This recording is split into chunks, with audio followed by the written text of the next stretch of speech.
নমস্কার বন্ধুরা, রাখি হোমমেডে আপনাদের স্বাগতম। আমি আজকে ধনেপাতা রেসিপি নিয়ে চলে এসেছি।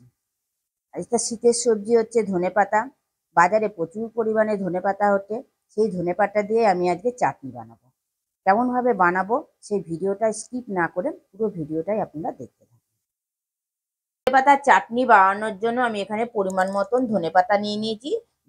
ধনেপাতাটাকে ভালো করে বেছে ধুয়ে আমি পরিষ্কার করে নিয়েছি, নাহলে ধনেপাতার মধ্যে মাটি লেগে থাকে বা বালিও থাকে, সেই কারণে ধনেপাতাটাকে ভালো করে ধুয়ে পরিষ্কার করে নিতে হবে।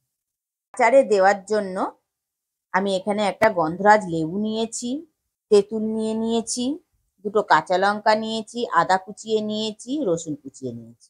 প্রথমে আমি ধনেপাতাগুলোকে মিক্সিতে আমি পেস্ট করে নেবো। মিক্সির একটা জার নিয়ে নিয়েছি।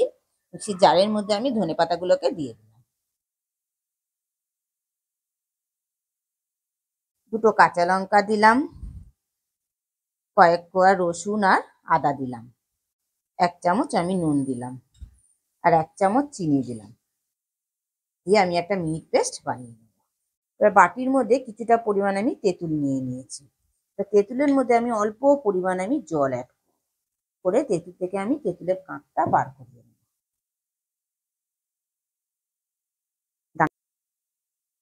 এবার আমি সমস্ত কাঁকগুলো বার করিয়ে নিয়ে দানাগুলোকে সব ফেলে দেব। এবার মূল রান্নায় ফিরে এলাম। গ্যাসটা জ্বালিয়ে দিয়ে কড়াটা বসিয়ে দিয়েছি। কড়াইতে আমি পরিমাণ মতো সর্ষের তেল দিলাম।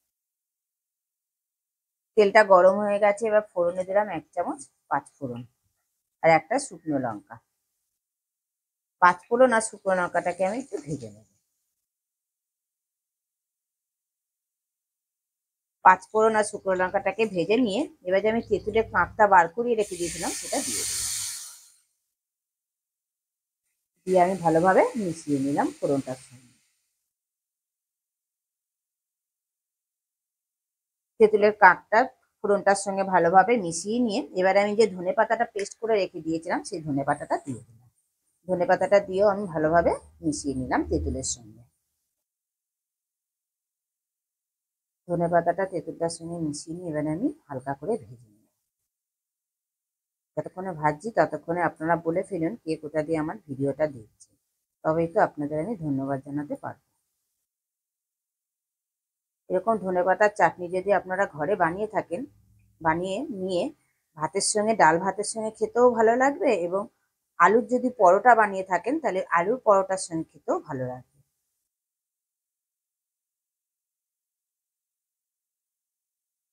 ধনেপাতাটা কষতে কষতে পুরো জলটাই টেনে নিয়েছে এবং চাটনিটাও আমার অলমোস্ট কমপ্লিট হয়ে গেছে।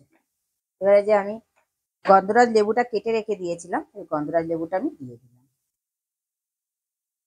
লেবুটা অপশনাল, আপনারা দিতেও পারেন নাও দিতে পারেন।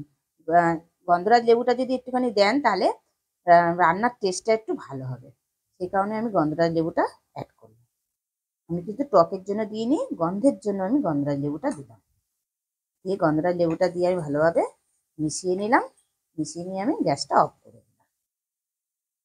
ধনেপাতার চাটনিটা আবার পরিবেশনের জন্য কমপ্লিট। ভালো লেগে থাকলে কমেন্টে অবশ্যই জানাবেন, লাইক আর শেয়ার করে দেবেন। আর আমার চ্যানেলে কেউ যদি নতুন বন্ধু হয়ে থাকেন, চ্যানেলটিকে সাবস্ক্রাইব করে দেওয়ার অনুরোধ রইল। পাশে বেল আইকনটা প্রেস করে দেবেন নতুন নতুন ভিডিও